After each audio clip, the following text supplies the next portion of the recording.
guys, how you doing today? Welcome to my fresh from the oven podcast. This is my first time doing podcast, so I hope I do well. And this is called the Billionaire Habit Podcast, and this is the Burj Khalifa editions of this. We're probably gonna have a couple of different locations. So we'll have the Nigeria, Banana Island episodes. We're gonna have the UK episodes. We're gonna have the US episode, and this is the Dubai episode, and here at Burj Khalifa. And what a way to start with amazing guests. And our conversations are just going to be habits that has helped people to build wealth. So whether billions or millions, it's the same habits. They're a little different, but the core foundational habits are similar for wealth creation. And we hope that you're able to learn the principles for wealth creation. Ultimately, our goal is to make the concept of wealth creation mainstream. Because and I'm happy that the first shoot is here in Dubai. What Dubai has done is to have made the concept of wealth creation mainstream, right? Nobody lives in Dubai and wants to be poor. Being wealthy is a good thing in Dubai, right? Some other countries give you all those crap conversation about, it's not about money. Well, you need money to do good things. And I'm excited to have my first guest, which is Prince Franklin Omene. Did I call it well? That's right. Omene from Delta State, I believe. And you're one of the oldest people living in Dubai I've ever met. Tell us, how did your Dubai journey start? Thank you very much. Yes. And again, it's an honor and privilege to be here today. You're welcome. It's been a very interesting journey. Yeah. I must say. Started as a young man, just like adventure. Wow. Started my journey off, I think, in Lebanon. Wow. I left the shores of Nigeria to Lebanon. Wow. At what age did you leave Nigeria? I left there after uni, which it was about 2021. Woo! That's impressive. You can see the prodigal son. And straight to Lebanon. Yes. What took you to Lebanon? Well, somehow the Middle East got my attention. I've always been growing up and being from a Christian background. Mm-hmm. I've always had this thing of saying, River Jordan. Yeah. This part of the world to really see. Yeah. Damascus. Yes. And, the book of the Yeah. So that was always, something that I've always been grooming inside of me. Yeah. So I thought, okay, fine. Why not just mix business with pleasure? Mm-hmm. So for now, Nice. just head out that direction. Wow. So Middle East Airline was flying at the time. Wow. Yeah. So we, myself and a friend of mine, Yeah. we bought a flight out from Kano and came down to Lebanon. Ooh. Unfortunately, that was when Lebanon was just getting out of the war. Oh, wow. So it was a bit chaotic. Yes. So we just we weren't able to stay that long. How long did you stay in I was in Lebanon? Lebanon for about close to 45, 60 days. Oh, Yeah, sure. that's short. Yes, That's very it short. was, So what made Dubai the next point for you? quite interesting. I left Lebanon and we headed to Jordan. Oh, Yes. the journey is long. Oh, yes. So we went out to Jordan because that was actually the goal. Mm-hmm. I to go to Jordan. Okay. And being a computer, I studied computer science. Okay. And I joined a company in Lebanon. Okay. Jordan. And while we were there, we were like, okay, fine, what can we do? Yeah. Because I was young and Yeah. I had my backpack. Yeah. And I said, you know what, I could do an internship with a company here just to get experience Yeah. in the language. Yes. So we joined a local company. Yeah. Where I was doing I was trying to transform them from the local accounting to put it on system. Nice. So we help them set up their books, Yes. set them properly where they can have using Excel. Yes. Do their own income Yeah, and stuff. So yeah. it was quite interesting, and I used the opportunity while making some money. Also enjoy touring the country. Oh, So nice. we went to Dead Sea, from there to Syria. Wow. We went to a few of these areas around. Wow. Then after close to about a year, Yeah. Yeah. we thought, you know what?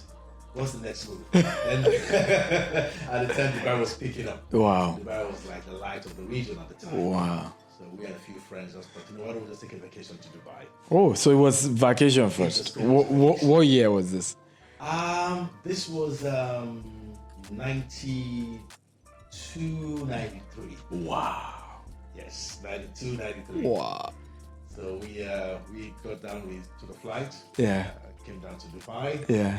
Then we had the Chicago, it used to be called Chicago Beach Hotel. Wow. Which is now the Jumeirah Beach Hotel. Wow. Wow. And where we're sitting right now used to be the military Camp. barracks. Yes. Camp Yes. For the UAE. Yes. Not UAE, but the Dubai Army. Yes. Then they had their own, Yes. you know. Separate army. Yes, yes. So we came down and Dubai was still very virgin at the time. Wow. But the good thing is the leaders of this country are visionaries. Yes, they Right are. from the first day, Yeah. you can see they've got a long-term vision Yeah. to make here a place to reckon with. Yeah. You know, so we thought, why don't we be part of this growth of the city? Wow. And what can we contribute? Wow. You know, and that was how it started. From then, I walked into a very interesting gentleman who was an Yeah. Arab fellow, Okay. and he was like, "Where are you from?" Yeah. Because then Dubai was like receiving Yeah. people.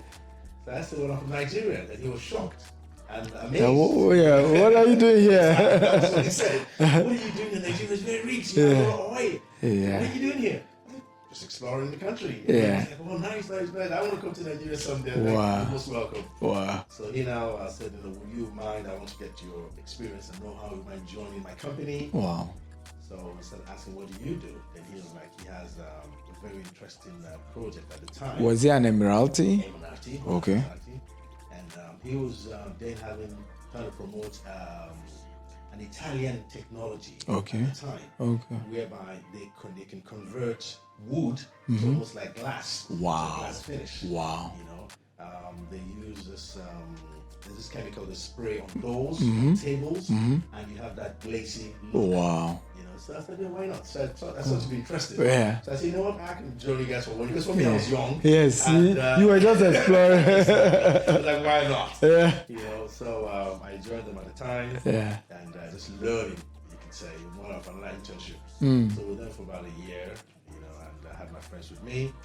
And the tours, then I now started seeing how I can kind of contribute to the African community in Dubai. In So Dubai. very few at the time. Wow. How many? Like how many people? At the time, I think we were barely 12 Nigerians in Dubai. Wow. Yes. How many of those 12 Nigerians are still there?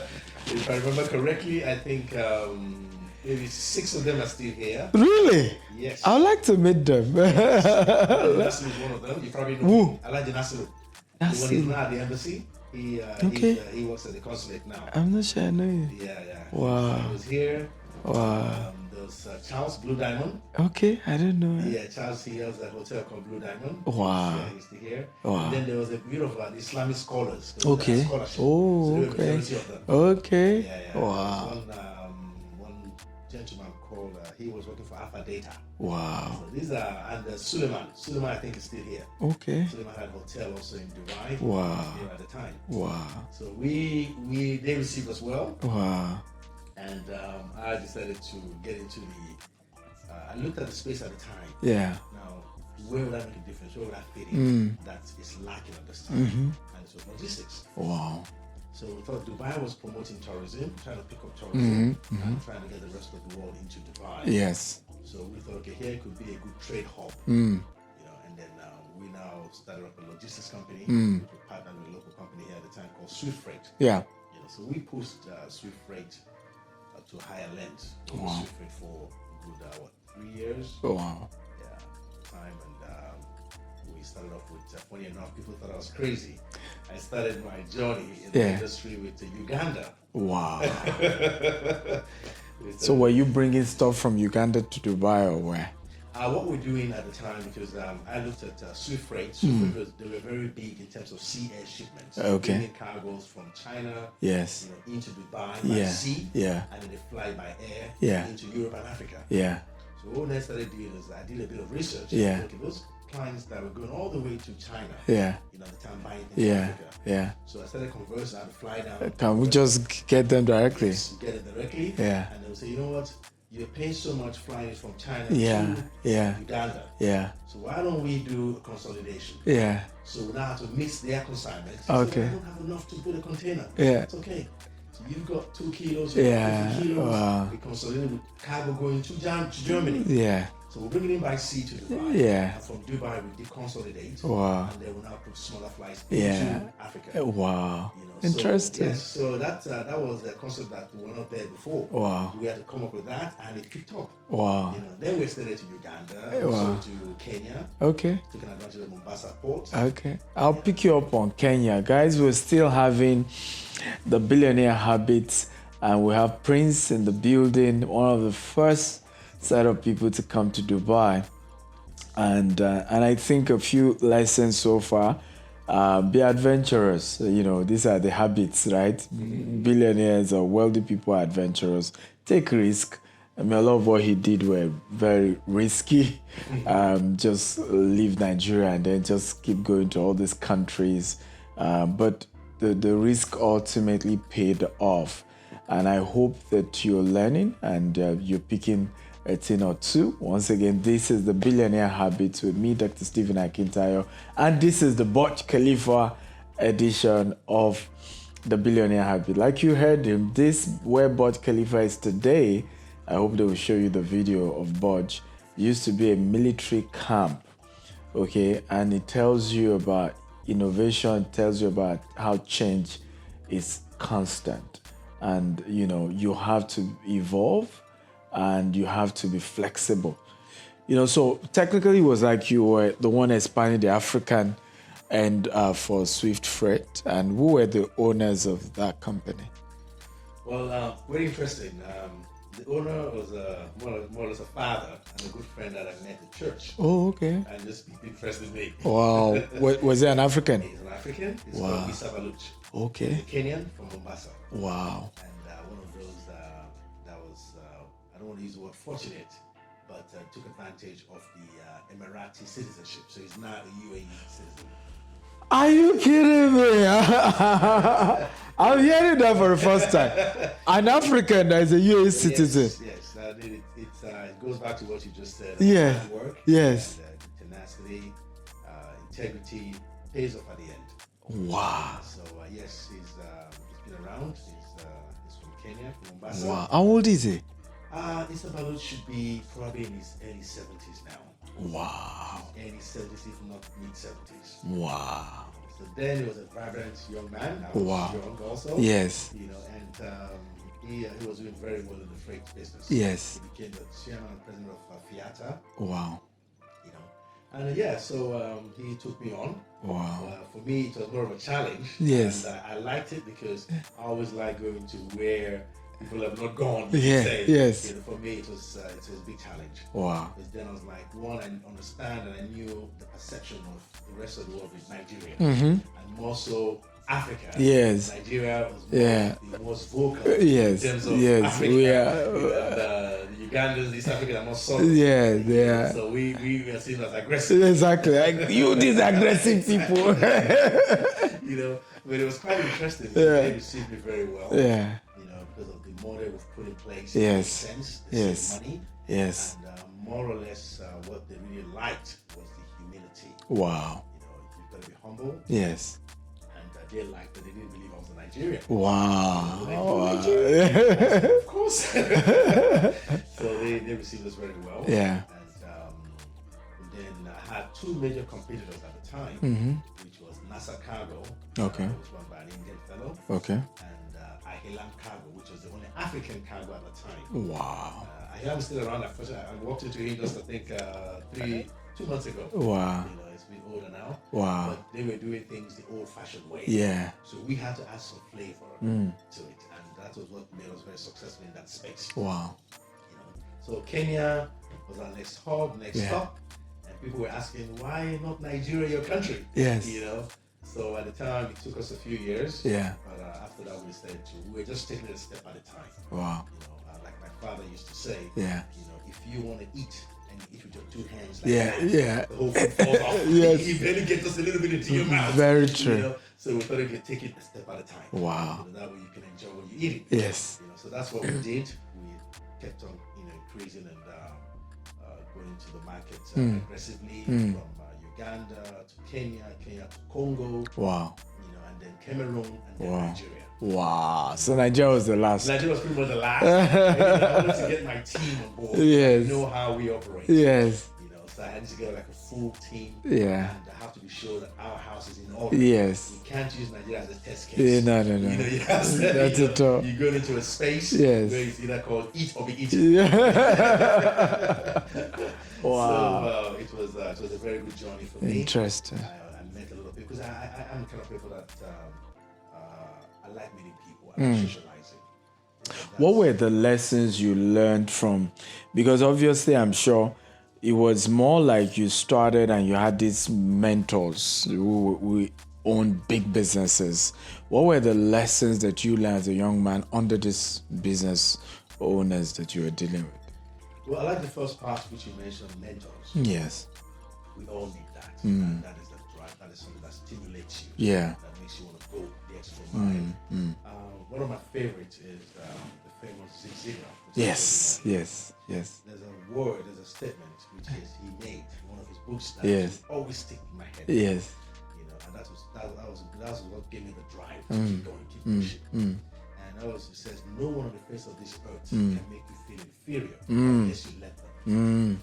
So when I think of that, I'm like, I can do it. I can talk to anybody. Sky for me, sky's the limit. I'm unstoppable. Yes. And I just go for it. Keep going. Yes. So that was one of the biggest drives that I had. Wow. I said, you be Kenyan, South African, you can whatever. Yeah. You're a human being. Yeah. I can confront you. I can talk to you. Yeah. And that was how it all started. And for me, looking at him and also looking at the leaders of this country, going back at the time, looking at how they evolved, come up with different ideas, achieve set targets, meet those targets. Mm-hmm. And I said, if they can do it, why can't I do it? Come on, that's it. I mean, I got two hands. Yeah. I speak English. Yeah. So this is one of the things that was driving me. At the time. And, what would you say was the biggest lessons you learned from those mentors? At least the people you worked with. A lot of it is to be, of course, patient, to be a very good listener. That's one mistake a lot of us make. You want to hear yourself talk, blah, blah, blah. You understand what your client wants. Yeah. And end of the day, it's not about the client. It's all about the customer. Customer service. Yeah. So if you don't listen, how will you know what they want? So very true. I learned a lot from Mr. Baluch. Yeah.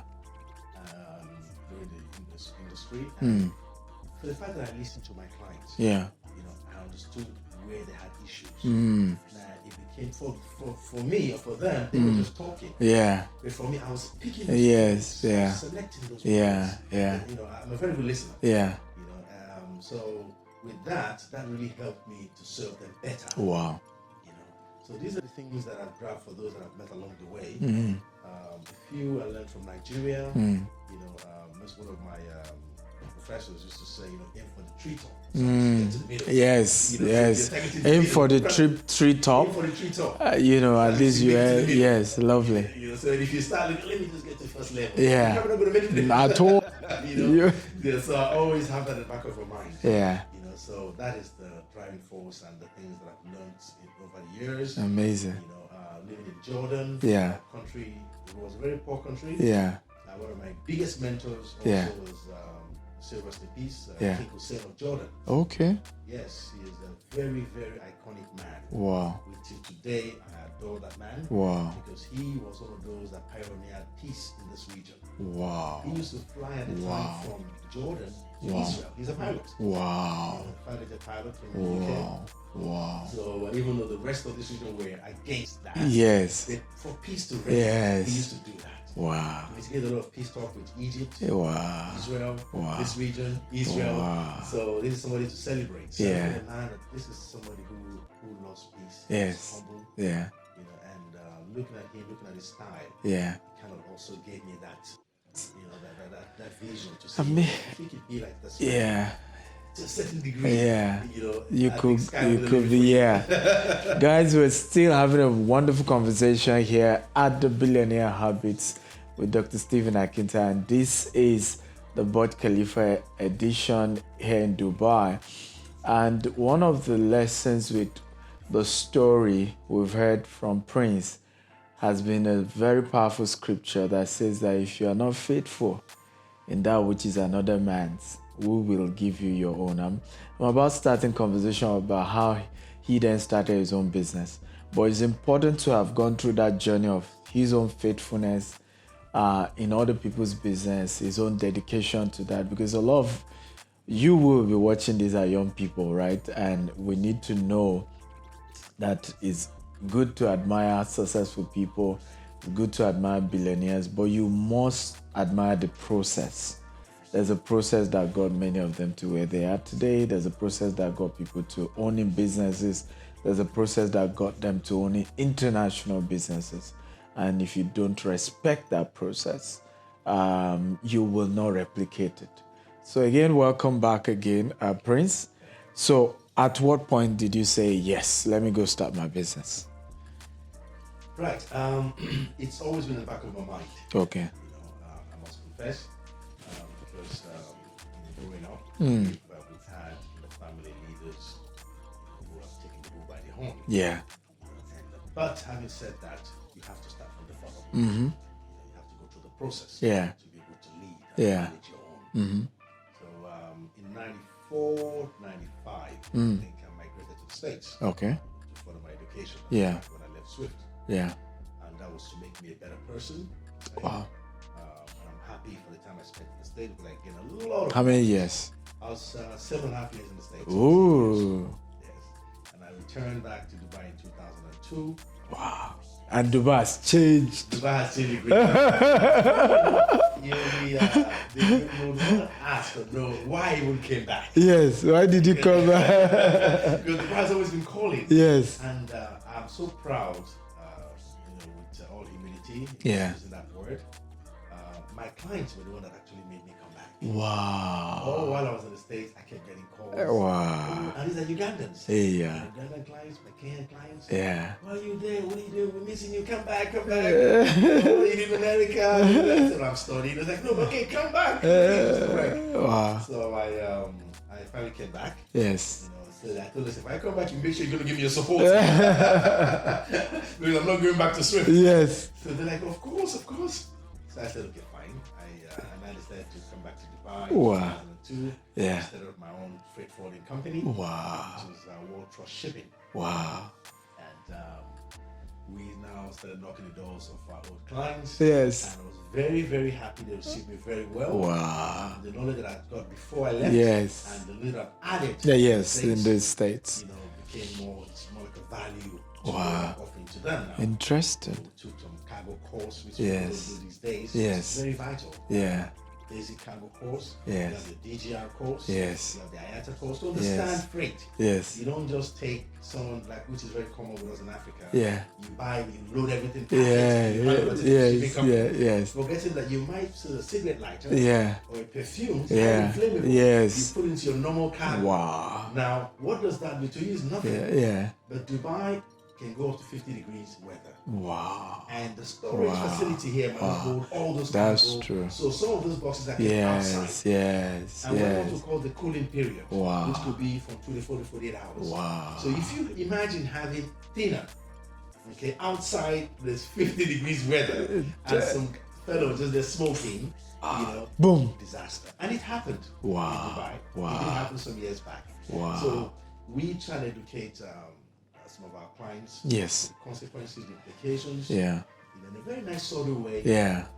And there's something that Dubai is known for. Yeah. It's hospitality. And that started a long time ago. Where you go to a shop Yes. and you offer tea, Yes. Yes. Pepsi, Yes. without even asking. Exactly. Complimentary, whether you buy or not. Yes. Just come, Habibi. So I tapped into that immediately. Wow. And those that come to my office, I even offer them biryani. Wow. They're shocked. Wow. So they feel at home. Wow. And that went a long way. So a few of my clients were happy. They felt at home. They felt that they were one and the same. Yes.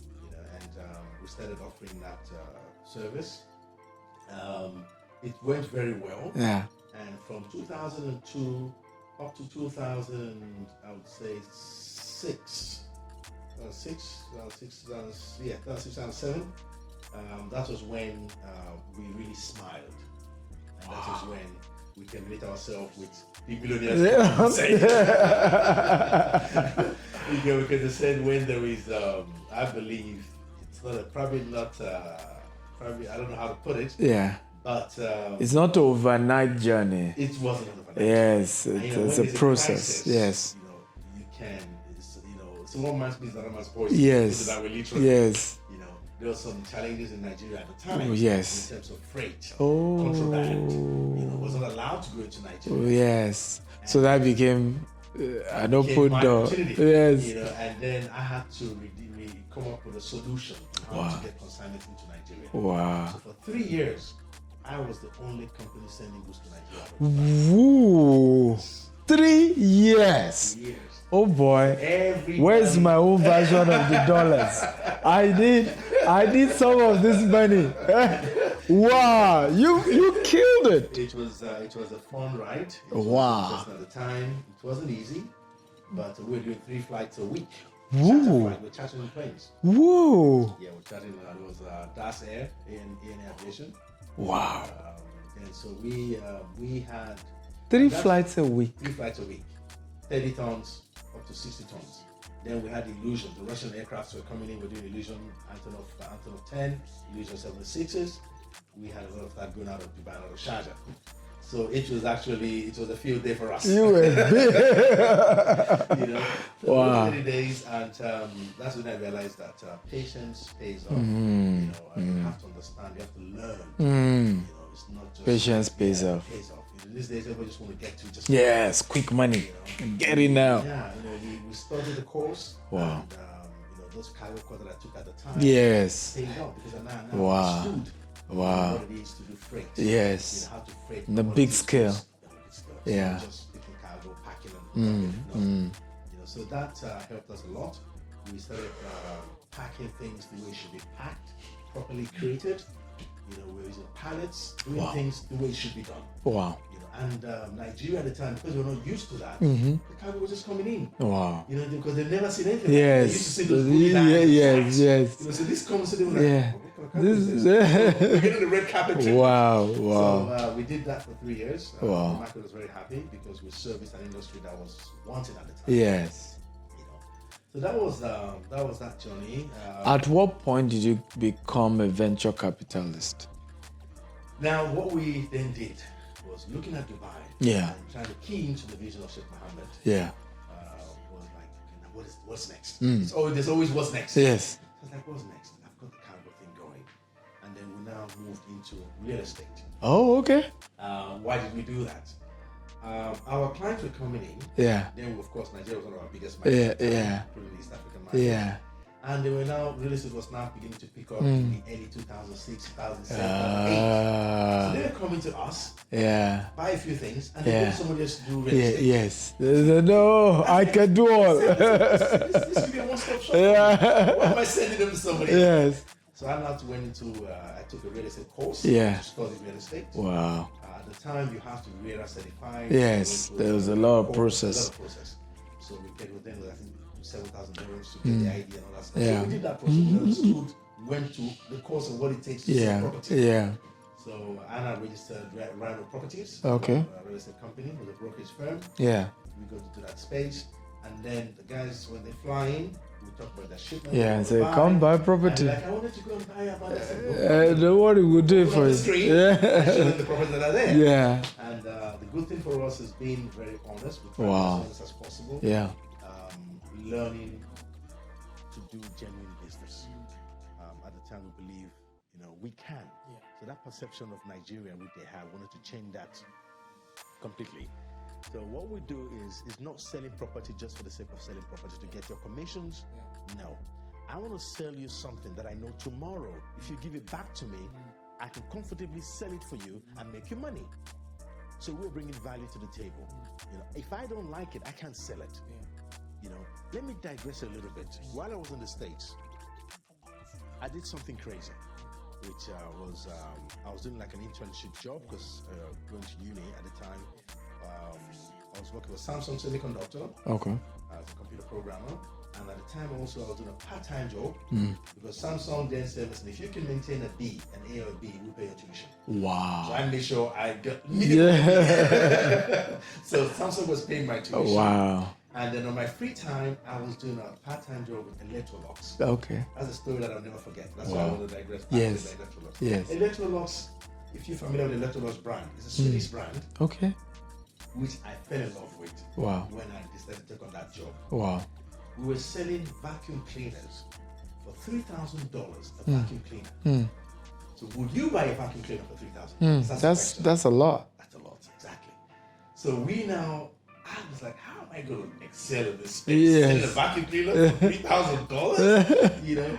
So I now started taking interest, started learning the advantages, what that machine does. Not just a typical vacuum cleaner. Wow. It was a cold sale. We go into people's doors, knock on their door, Yes. and talk to them about buying vacuum cleaner. Tell somebody vacuum cleaner Get out of my house. Yeah, you know. So a few of the guys asked me. One of the ladies was like, "How much is that vacuum cleaner?" I was like, let's talk about the qualities of this machine. You know, so it was a quite interesting one. Yeah. The machine, I sold a lot of the machines. Wow. You know, I was one of the top sales guys in Florida. At the time I was living in Florida. Yeah. And how did we do it? You know, coming to your house, we do a demo, ask for what vacuum do you have, you show me a vacuum cleaner, I'll take your vacuum and I'll vacuum your house. Wow. Vacuum. Wow. And I said, listen, this should be very clean. Yeah. Right? He said, of course it should be clean. How long have you had the machine? I just bought this machine 3 weeks ago. Wow. Perfect. Great. Then I say, you know what, let me just show you something. Then I'll come back, I bring in my vacuum, and just one stroke of the vacuum, Yeah. the way it stands. Wow. It becomes like, you can just tell the difference. Wow. Just that one line, you can see here, you see my vacuum has just brought life into your carpet. Wow.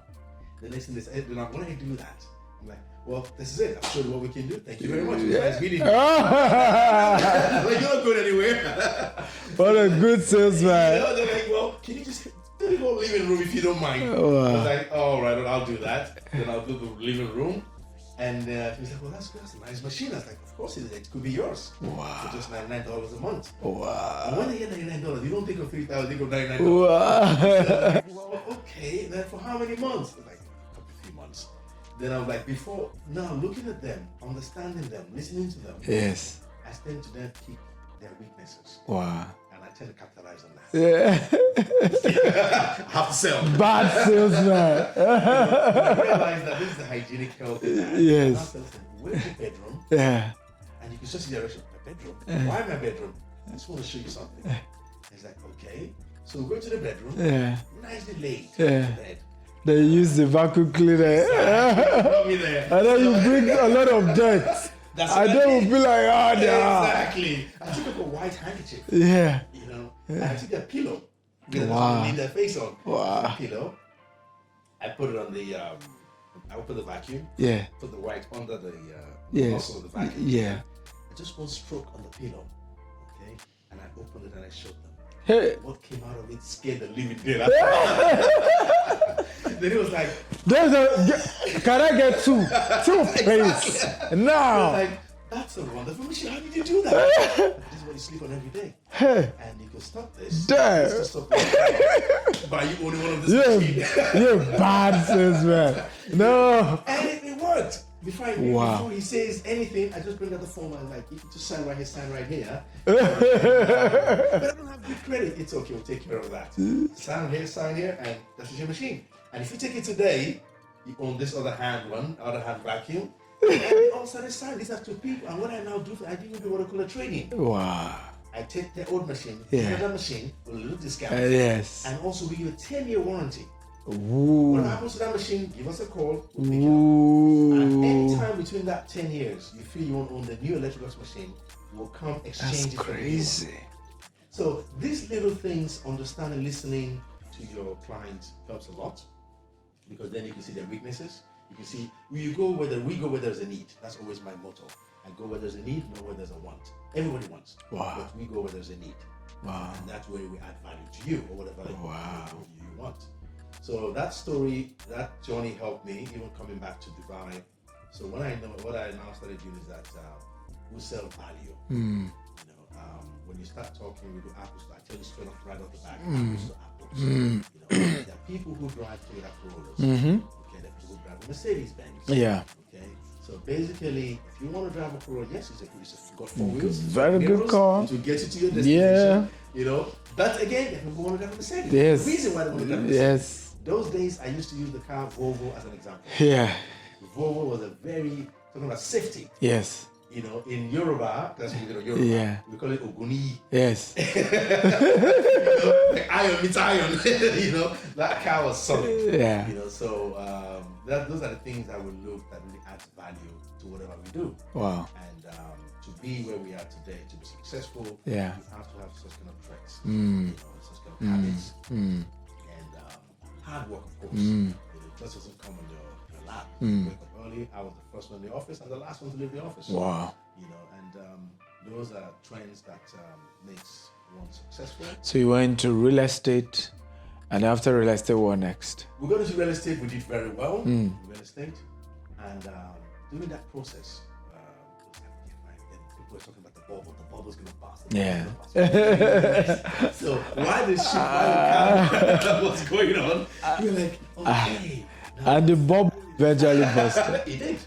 And funny enough, we're lucky because when we smelt it, I started advising my clients. Wow. So it's time to exit. You need to offload this property. Wow. Are you getting into it? Because we talk to the clients. Yes. We tend to listen. Yes. Why are you buying this property? Yes. What is your goal? Yeah. For investment purposes, do you want to live Yes. here? Yeah. Do you want to rent it out? Yeah. What do you want to do? So when I understand where you're coming Yeah. from, then I'll know what property to Yeah. direct you. Yeah. So that tomorrow, if you want to exit, I can say, you know what? Yes. This is time to offload. Get it off, make your money. Yeah. Recycle it. Yeah. Then we go to the next thing. Yeah. So a few of them were, believed and listened, and then we flipped a lot of properties. Yeah. So we exited them. I said, listen, it's gonna go down in the next few months. Wow. So why don't we offload it now? Some agreed, some had their ego. Until today, one of those, is suffering it today, but he has that mentality. I want to own this street, I want to own that street. I said, this is Dubai. Dubai is more of an investment. Yes. But so in moving on, we thought of 2 things at the time. One was getting to the larger community. And then renewable energy came up. So let's talk renewable energy. What year was this? This was going towards 2010. Okay. 2010. Then we launched, I set up the first renewable energy magazine in the Middle East. Wow. Which was called Re-Energy World. Wow. And then I looked at there was a league space. Abu Dhabi was gone in to get arena here from Germany to Germany and UAE. So they wanted to get renewable energy here, and Mazda was being formed. So I thought, this is the best time to start talking about it. You can be ambassador, start speaking about it. Wow. Then there was nobody in that space. Yes. So then my wife at the time, she used to work for Forbes magazine. Yes. So we got her to leave Forbes. Wow. And we started, editor-in-chief. We started Renewable Energy magazine. And we started talking. You got your wife to leave Forbes. Forbes, yes. Forbes Middle East. That's crazy. Yes. Who convinced somebody to leave Forbes Exactly. for a new company you're not sure will work? Yeah, so it was that drive, that belief. You are great. And I said, listen, we can do it. Wow. I saw the market, I saw the opportunity, and it was successful. We had Suntech, we had the big investors came on board, the big names came on board, banks came on board. Wow. And then what we started doing is, we sat down and said, let us split this into sections. Let's talk about countries, what they're doing towards renewable energy. So each month was a different country. Wow. Then the next thing we said, okay, let's talk about technologies. Wow. Solar, wind, hydro, geothermal. So there was always something to write about. Wow. And then we did very well. That magazine ran for a good 6-7 years. Yes. But it speaks to how entrepreneurs must have the habit of being dynamic and evolving, because you may start with this business line and boom, that business line dies. You see how many businesses died during COVID. Yes. And there's a new potential, and you have just evolved over the years. And so I think I need a bell or something, or a drum to celebrate. Ladies and gentlemen, put your heads together for one and only. Praise the CEO of Ubuntu Capital, And thank you for coming to the Billionaire Habits podcast. We hope when next we invite you, you're going to come. And this is your own episode. You can take pictures, by the way. This is your own copy of the Billionaire Code book. Thank you very much. Yes. Awesome. He just sold me now technology. and if you notice, he did it so there's an offer I can't refuse. Like, who doesn't want a mosquito-free estate? Like, it's a no-brainer. I'm giving you a free sample. Exactly. And a free he's just good at this.